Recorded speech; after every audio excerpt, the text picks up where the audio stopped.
Welcome back. We're live. So we chatted about a bunch of stuff last time. Let me just remind myself what it was.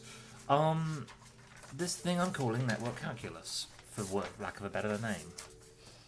So, asking the question of how can we actually, rather than, so when we make a network for any machine learning task, we tend to make an adjustable black box and let that black box adjust itself to work for the purpose. So you start with this, everything is connected to everything, it doesn't really do anything, and over time, you train it until only the important connections remain, and it actually functions doing the thing that you need it to do.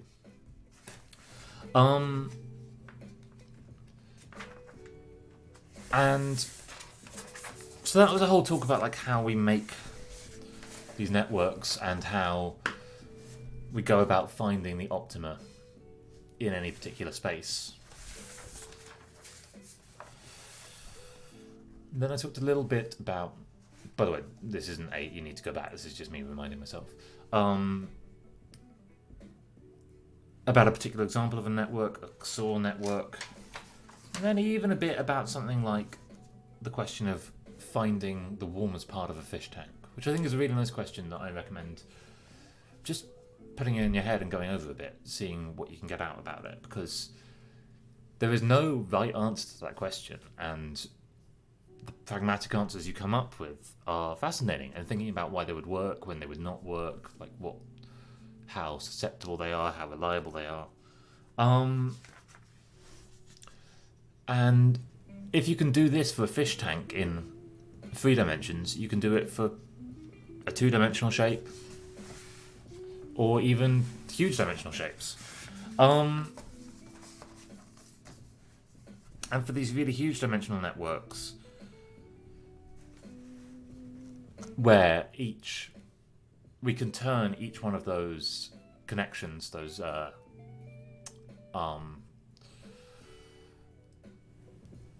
vertices going between nodes and the biases on each node, each one into a parameter that we can see as a dimension. We can even, I like thinking about it this way, if this adds more confusion, don't worry about it. We can remap all those numbers to numbers between 0 and 1.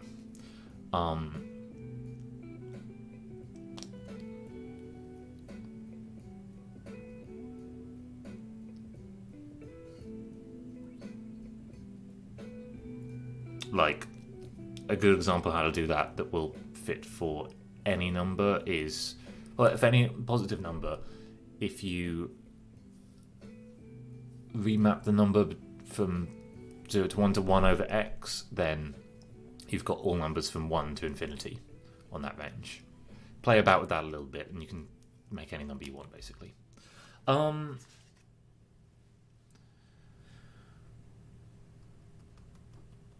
So the way these networks are training themselves is they're starting out with this huge dimensional space and they're looking for uphill. How do I function better? So the first time you try it, it will be useless, but it can ask like, okay, how could I have done a better job at that? Change my position to do better. Carry on like that. That is all the kind of intro to how neural networks tend to be used. I want to look at these from a very different perspective. I want to ask the question of, this light isn't achieving very much. How do we write particular mathematical operations with a minimal network? So rather than starting with that black box that is really hard to conceptualize, can we actually just write down what we need to do a particular operation? And then can we ask, like, what's the smallest network we need for a given task? And there's even like additional questions we can ask, like how likely is it for a network of that size to converge on that task? How long will it take for it to converge on that task? We can do a really ground-up view of how these networks are working. And so I'm going to reintroduce this again in this, but we're going to start making a language of where we can write down these operations in a way that eventually will become a shorthand such that we can write down complex operations in a relatively small amount of space. I don't think I talked about this last time. Oh no, maybe I talked about this on stream. Then went away and had to play with it in my own time.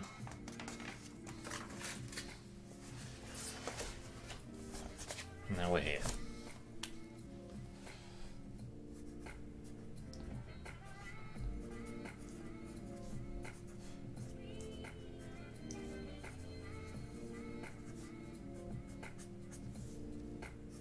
Let's start with some arithmetic. And I'm going to also work off. I've got a notebook where I wrote this up. Surprisingly fully, I'm really. If anyone's thinking of stopping a project, I'm amazed I did this with this much quality. I wrote up a really good summary of it so that actually I could pick it back up really easily. And normally I just drop things and forget about them. So, I want this to represent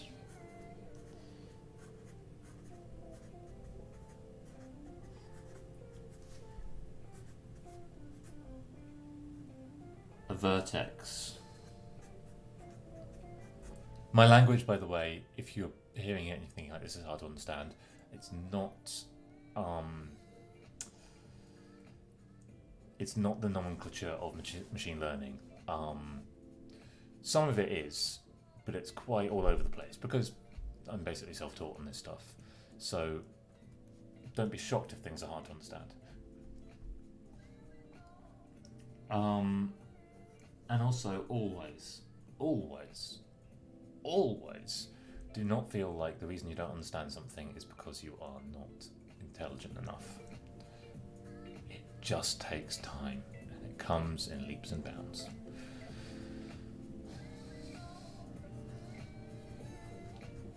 Because I'll write stuff like this and I'll be like, I couldn't understand that if someone told me it.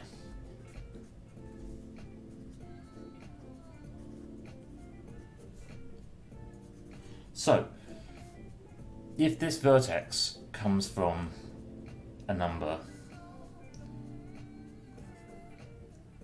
I'm going to use these vertical lines to denote, this works better with pencil but still works here, to denote regions where we just are kind of looking at what number we have. If this line went something like this, let's say the weight was 2, that number we'd get out would be 2a. Nothing too shocking yet. We could equally, this is a whole calculation, so let's close it off. No, that's not actually how I did it. Sorry, if it's a whole calculation, I leave the edges open. All of this is quite pragmatic visual language.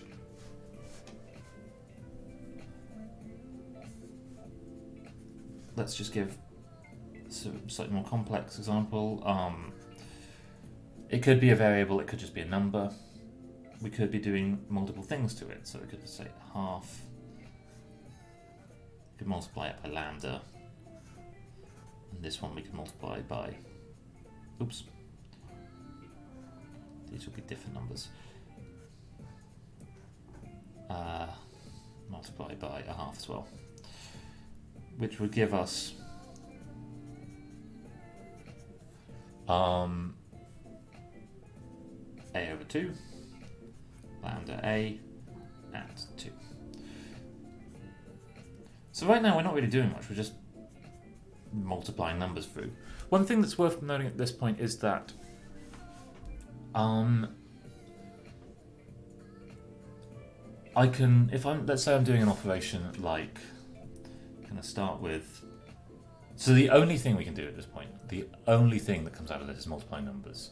So I can't, for example, square a number or even add two numbers in this language yet. We'll get to that. But let's say we start with a number like 16 and we want to multiply it by 2. I also want to times it by lambda. So I'll get 32 and 16 lambda. And I then want to multiply by 2 again, I want to,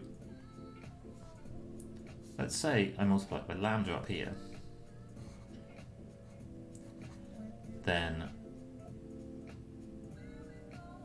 let's just say I want to multiply this one by 1, and for multiplying by 1, I'll explain this a bit more as we go. No, I want to multiply by 2, sorry. So then we'll get 32 lambda, 64, and 32 lambda. So these are the number stores. I'm cautious that if I name something really stupid right now, it might get stuck as a thing that generations of kids have to learn. So this operation is a really long-winded way of doing something that we can do much more simply. Because this is just take number 16 and we've got a multiply it by 4 and a multiply it by 2 lambda,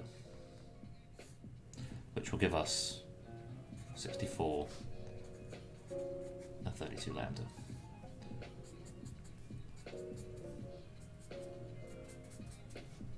Now I've chosen the particular parameters of this example for a few reasons, including the fact that on this side we have two 32 lambdas, and on this side we've got only one, but all we care about is the uniqueness of these. We can branch them off as many times as possible.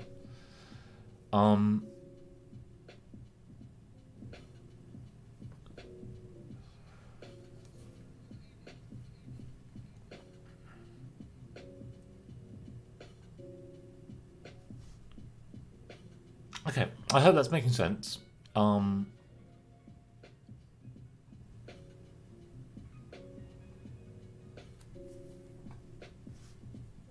If it's making sense, but it doesn't feel like there's any use case for it yet, that's fine. We haven't really got to it. One last thing I'm going to do is I'm going to use this shorthand for when k equals 1, this shorthand for when k equals minus 1. So basically plus sign and minus sign.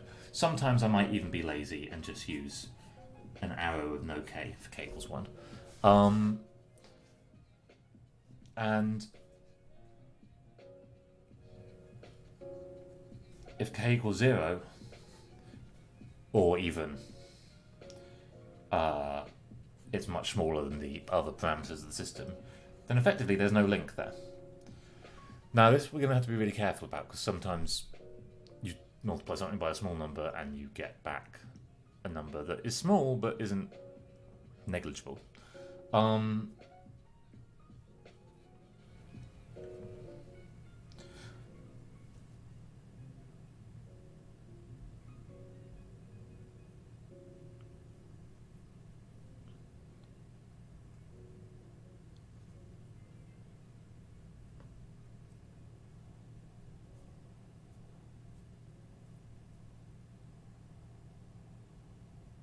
So,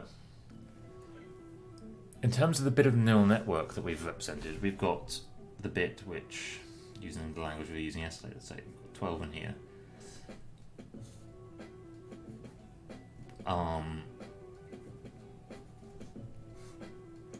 We've got the bit that might, these are just pretty much random numbers, that will, oh, I didn't mean to do that, I meant to do a minus. Not that it matters. That will pass numbers into these functions. So I'm going to use square boxes to represent functions pretty much throughout. This will be g of 2k, and this will be, I regret drawing the edge of this box. Let's try it again. G of, no, sorry. Let's try both of these again. We're passing everything that comes into this function, which will be g of 24k, plus this node will have some weight, which is a property of this function. This is the, is it a weight or a bias in classic machine learning talk? Let's not worry about it too much right now. It probably is important, but whereas this one, we're passing in 12 minus 4, so it's just g on 8. And it's got its own bias. So this is maybe a bit more like how we often see the XOR functions written.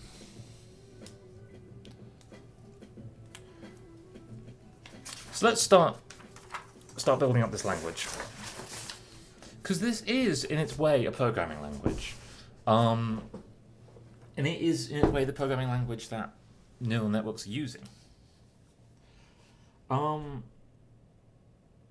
Okay, it's a good start with anything like this to ask, what is the identity function?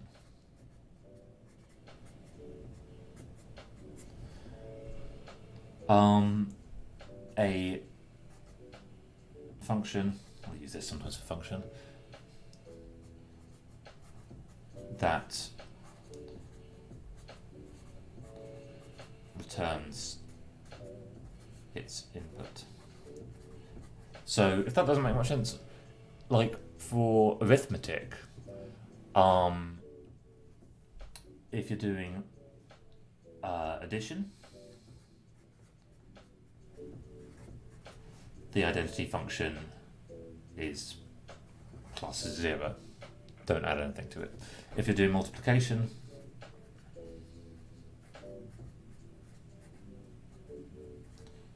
the identity function is multiplied by 1. If you're doing matrix algebra,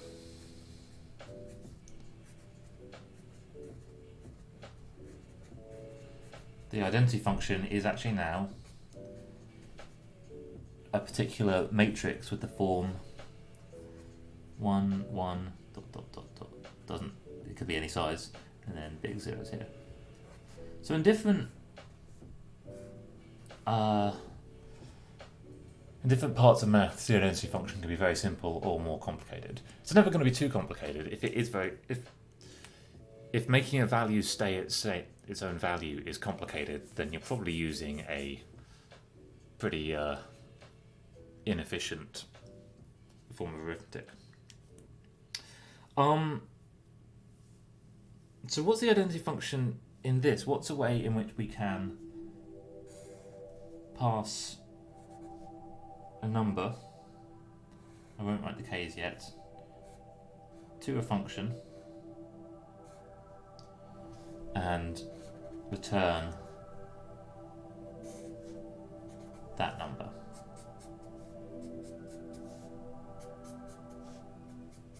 And we have a few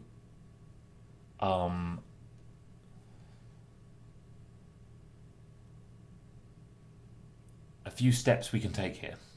We have three basically. No, I'm going to say we have 4 things we can mess around with. We've got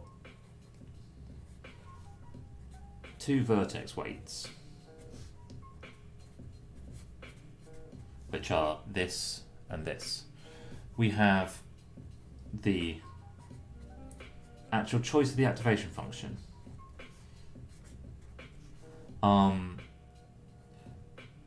And then we have the bias on the activation function. So, I talked a little bit last time about what we actually need of our activation function. In different situations we need different things, but for arithmetic, I'm going to do everything, at least for the moment, in terms of a particular activation function.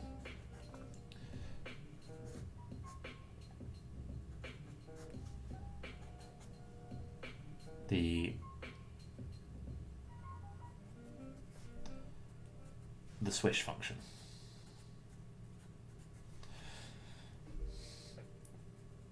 Now, why have I chosen this? I've chosen the swish because it has some, I'm going to use quite mathematical language, there exists some Z1 where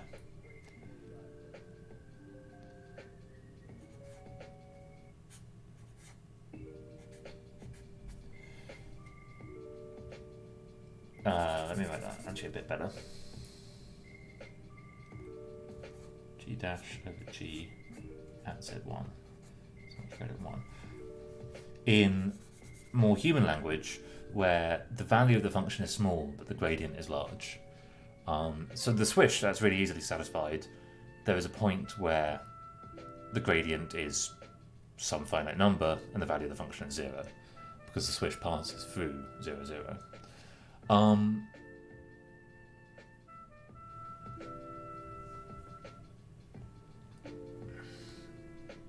We also need that there exists some Z2. I'm going to keep an eye out if there's any other requirements on it where second derivative, by the way, these dashes, let's put a little thing up here. G dash is dg by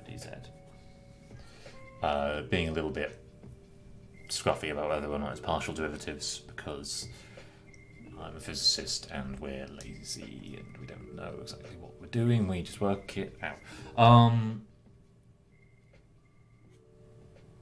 So we need some g double dash equals 0, and we also want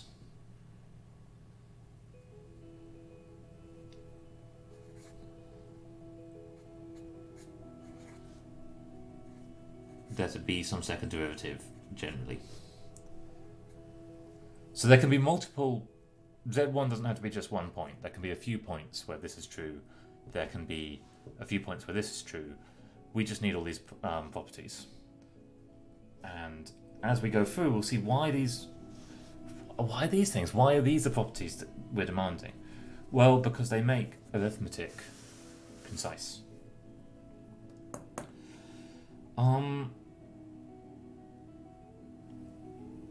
So when we write g of x alpha,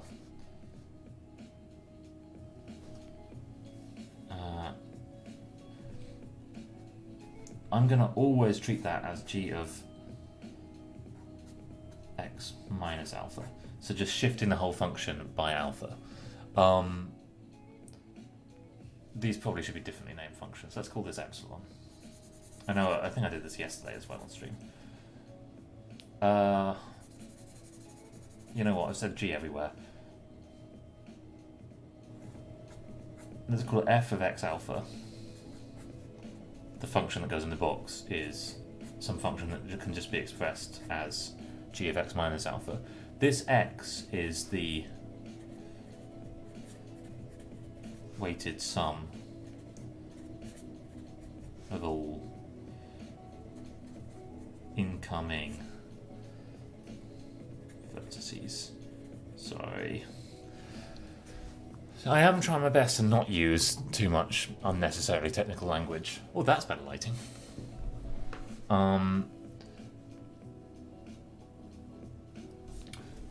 So one thing we can use is if x is small, then g of x minus alpha is g of minus alpha plus x.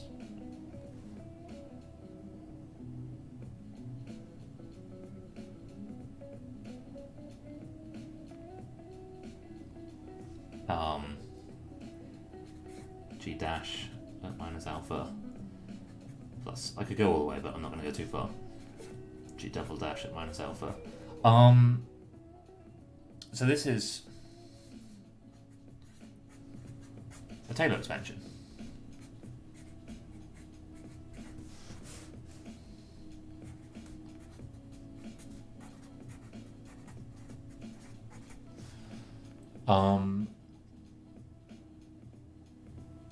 And in fact, I'm going to write this a slightly different way. I'm going to write this as, do I want sigmas? I don't want to have to write two, let's use gammas. I don't think they're being used for anything else at the moment.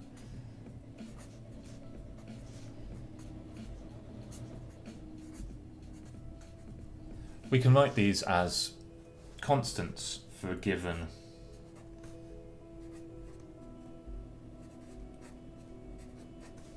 bias.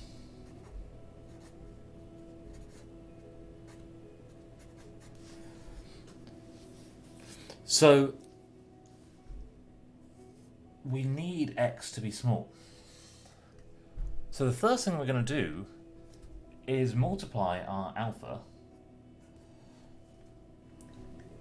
by a number that's very small, such that the value going into here is very small.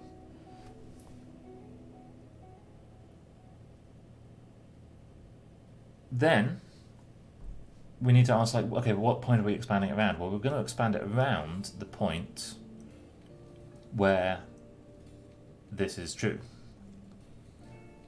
So we're going to expand it around the point minus, I'm totally going between using z and alpha, but where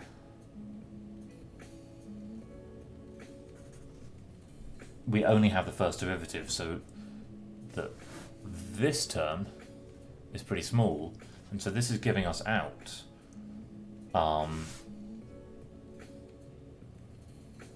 in fact, let me just write the last bit.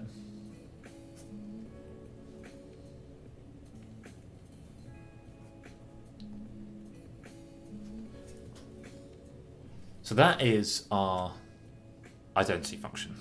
And let me expand this out a bit so we can see what's really going on. Because again, we're able to add these layers wherever we want. So we've got, let's take an actual number again, let's take 2.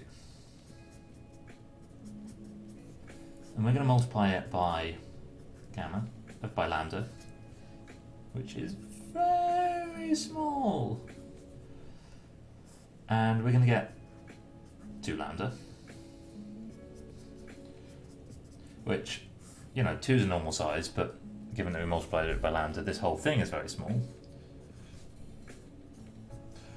Which we then put in to our function. So this extra step is, again, one of those ones that we can add or remove as we want, just to see what's going on. So we're putting it into g of 2 lambda minus some number.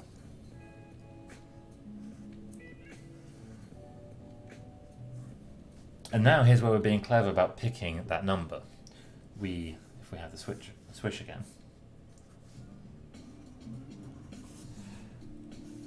Well, actually, in the swish, then this doesn't need to be true in general. Alpha 1 is 0. This is where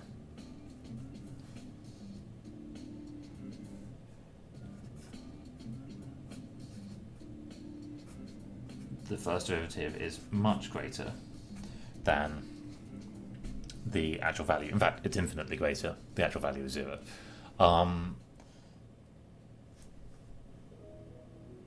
So when we do this, the expansion of this around this point is that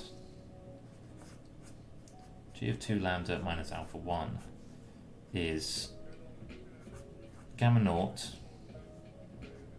plus gamma 1 times 2 lambda plus some other terms which are higher order in this thing that's already very, very small. But we also, because of making this choice, we know that this is... So what we really need is for this discrepancy to be larger than the 2 lambda. So even this is small compared to that. So we just get out that it's gamma 1 times 2 lambda.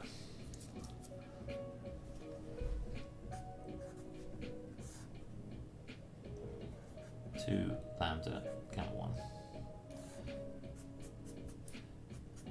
But we want this to give us just back the number 2, so we need to do one last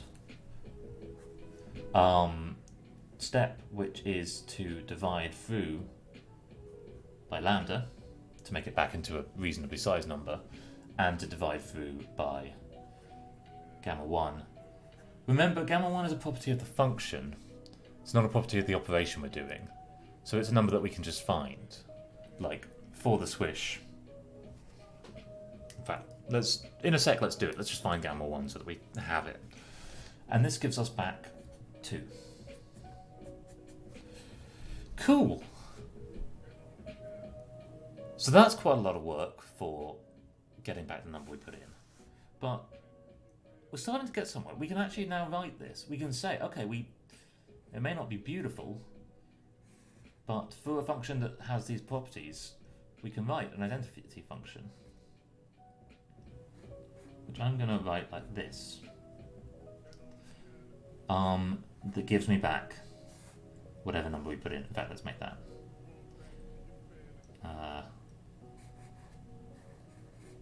That's a terrible alpha.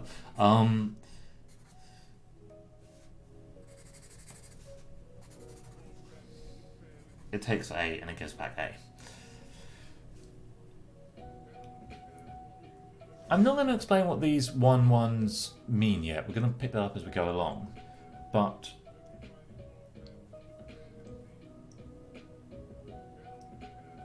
we have a series of operations which take a number, put it through a neuron which applies an activation function, and get back that number. Now, as promised, let's look at what is gamma 1 for swish activation function. So the swish looks like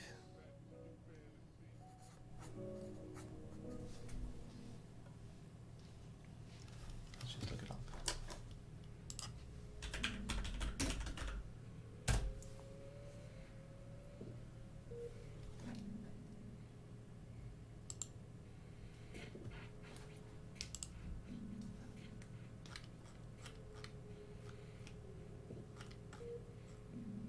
Where have you gone, Mr. Swish? Looks like Z times the sigmoid. So Z 1 plus e to the minus Z to the minus 1. By the way, I've ordered myself a graphics tablet, so that should be clearer than this stuff I'm currently using to write. So what is the gradient of this at 0? Well, what's the gradient generally? Gz is 1 plus e to the minus Z to the minus 1 plus Z times minus 1 minus e to the minus Z 1 plus e to the minus Z to the minus 2. Is that a nice way to write that? It's not beautiful.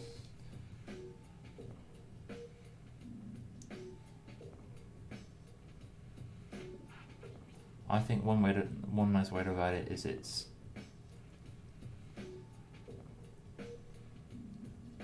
G over Z. Actually, well, no, this is a terrible way for what we're doing with it. Let's just leave it like this, because we actually just want to now ask what is G dash of 0. This term is a half. This term is 0. So gamma 1 is a half.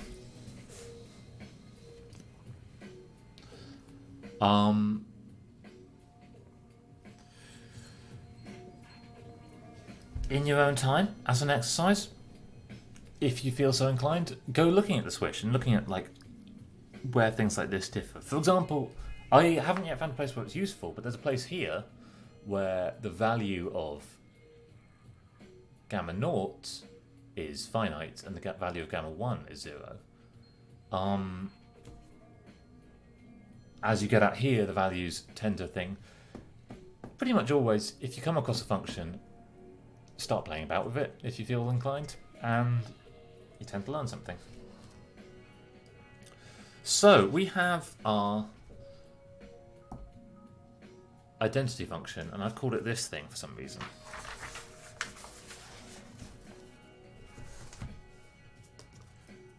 Now let's talk about addition functions.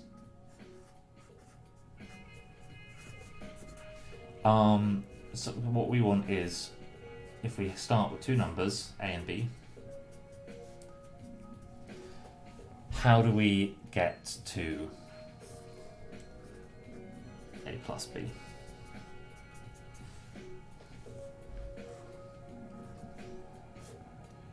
So we're going to need to pass both these numbers with some weights to some function And then we can apply another weight on the way out and get to a plus b. Again, this is a point that I think is worth just keeping on making. Because we can keep on applying any multiplicative weight to this, you never actually need to get a plus b out from your calculation, but it's really useful when conceptualizing it. Like, maybe the only places where the absolute value of anything matters are when you're applying the functions. In the meantime, you can multiply these by whatever. It just matters when you actually get to putting it into a function, then the constant matter. So you can basically do whatever you want to the numbers out on these sides, as long as it's just moving around multiplicative factors. So our question again is, what weights do we need, and what biases do we need, and what function do we need to do this? Well, we actually, I'm going to walk through where this works, but we can do it like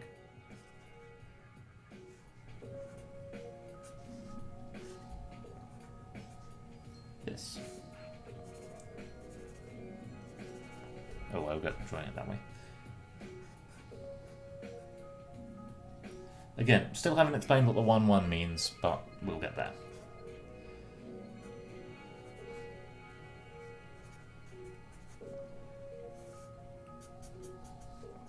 So that identity function I'm claiming works for this. And let's have a look at why. So the identity function is something which takes a number and gives it back out. And we could add a layer to this, where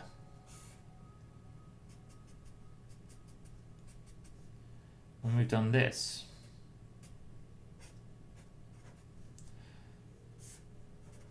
we've now got a plus b, and then we're just applying the identity function to it. So obviously this works.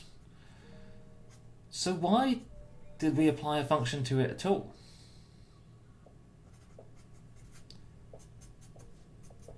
Why didn't we just stop here when we had a plus b? Because we want every single step of our network to behave in the same way, where we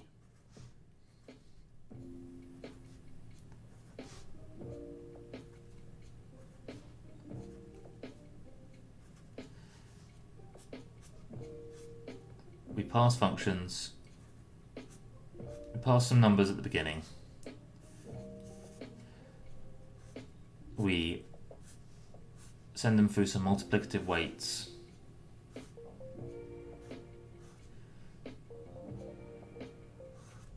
I guess these should be, in my language, little squares. We pass them through some activation function. We do this a few layers deep. Each time the activation function spit out a number. And then we maybe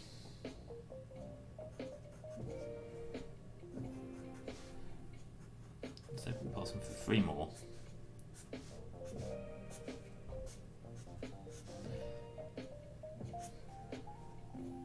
And then we put all of those, and we get one number at the end. So this might be a network. In fact, we'll see the kind of networks this could be. This might be a network which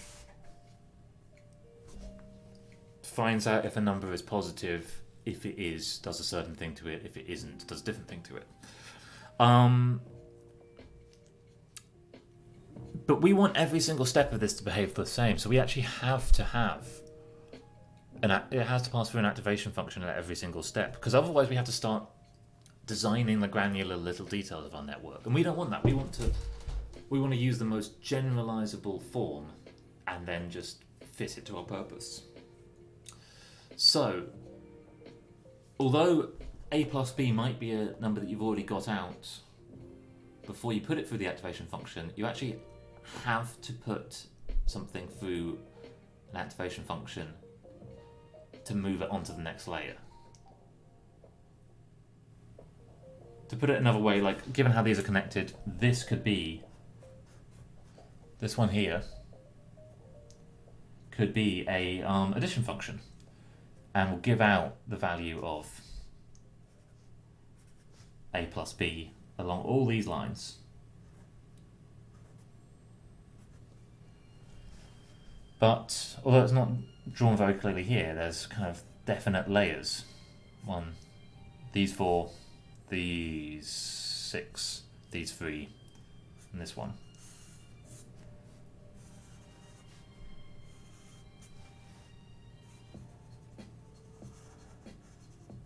I could do it with a second colour, couldn't I?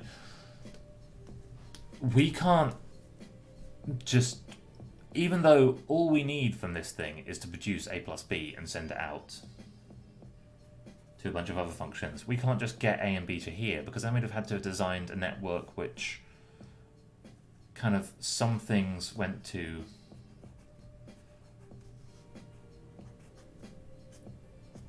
the first layer, and then some things magically went straight through to the second layer, where we started using this a plus b. And the whole purpose of using these neural networks is that they are tools which you don't need to have the design in mind when you start. You don't need to have the purpose in mind when you start. You're just using something that can represent basically any function, and then letting it find out how to represent that function.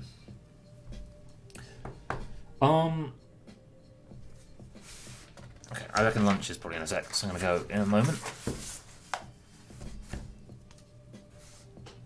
Subtraction.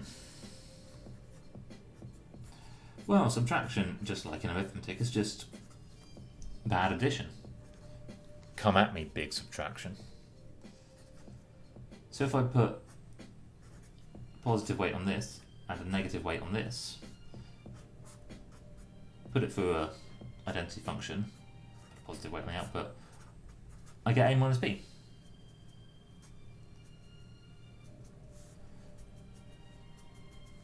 Great, that was easy.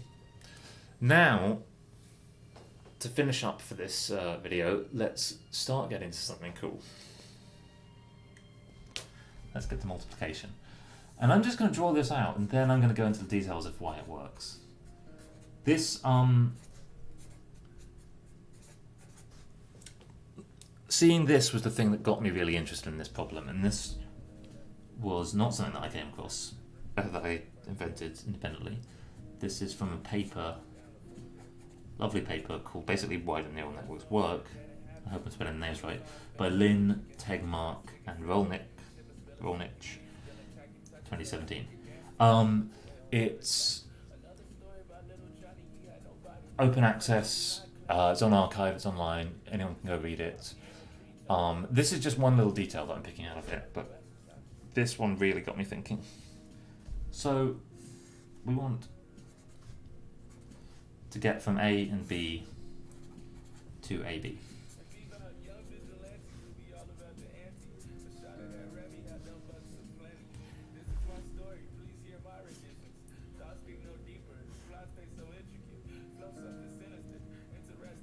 I'm going to try and draw this without creating too much visual noise, but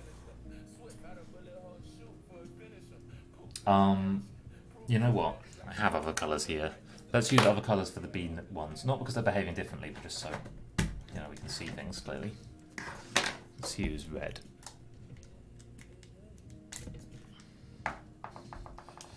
So B, I want it to go. These lines are thinner. I hope you can still see them. A positive. That's pretty visible. I should probably be using these the whole time. A positive, a negative, and a negative. Then I want to put these through the activation function. I could draw this in red or blue, but I'm still holding the pen. And I want to send it through at alpha 2. Now, if you've already forgotten what alpha 2 is, don't worry, I probably would have if I was watching this. Alpha 2 is the point at which the second derivative... No, sorry. I want to send it through at not alpha 2. So alpha 2 is any place where the second derivative isn't 0.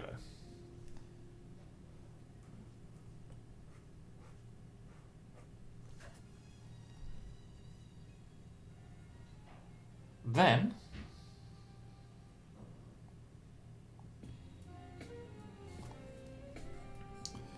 I want to send all of these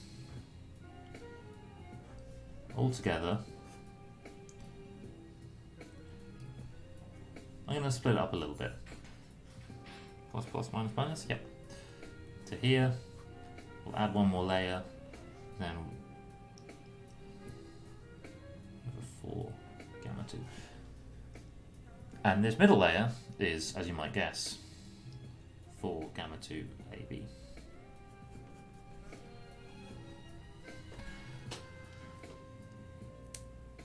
Now, why does this work? Oh, no, I missed something. I missed something very important. I need a... These actually all need to go to a plus. Plus 1, 1. This got ugly. I drew this badly. And then this plus 1, 1 is going to give us back to that.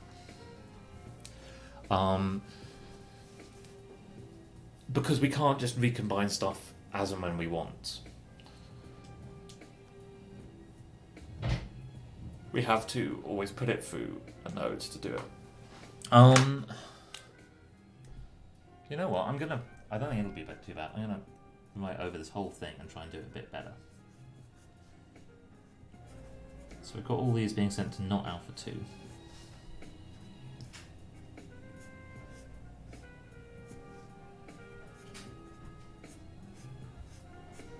And then we are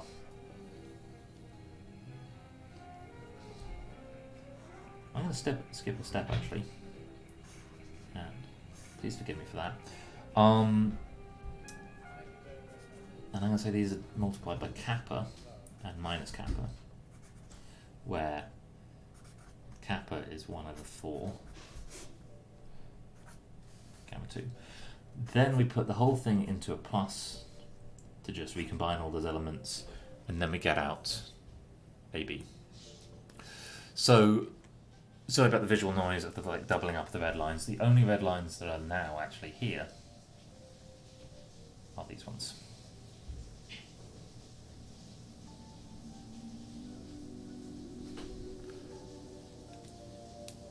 So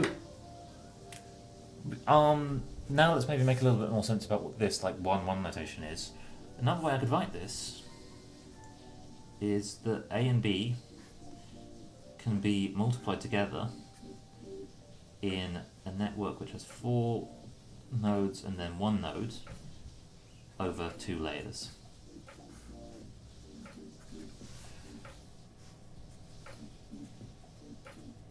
So this is our multiplication function. Multiplication is representable in this language as a relatively small set up a network, set up of layers. Yeah, you need 5 nodes, you need 2 layers, and they need to be in this particular form.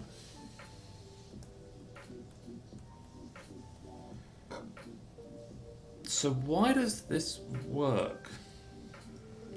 Well, if we look at what's going into the top function, I'm not going to do all of them, but going into the top function is g of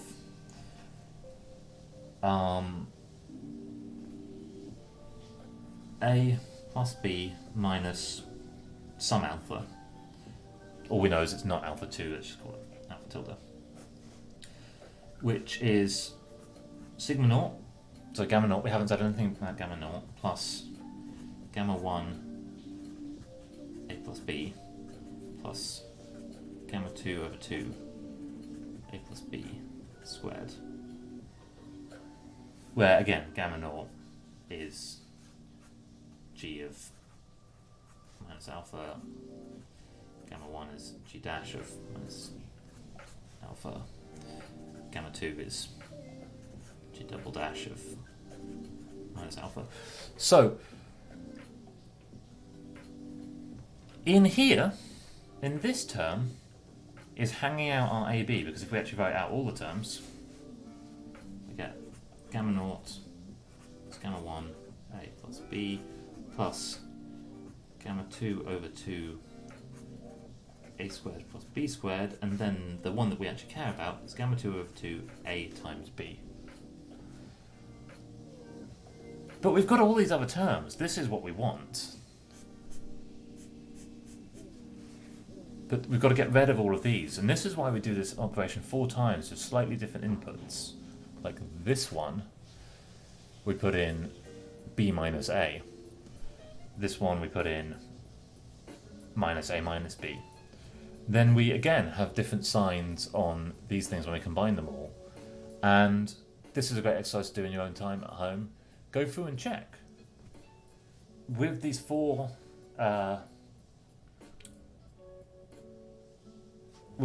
functions all combining, all of these terms cancel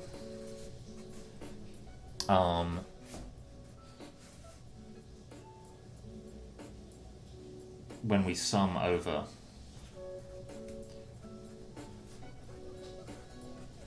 positive and negative signs. That's a slightly ugly way of saying that. You might be able to find a nicer way of expressing that. But basically, when we do these 4 different versions of this similar arithmetic, when we add them together with the right signs, we can get all of this to cancel and get this one not to cancel. Oops. And so we're left with just AB.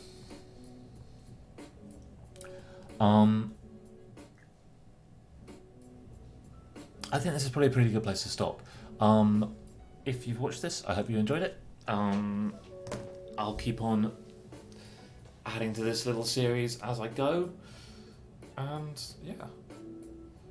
I think next time I'll start talking about logic, where we'll immediately get to my largest place where I feel like I can do something well beyond my pay grade. So yeah, just to warn you that the content might be bad. I don't know. Yeah, go away. This is over. Can't you see this slide?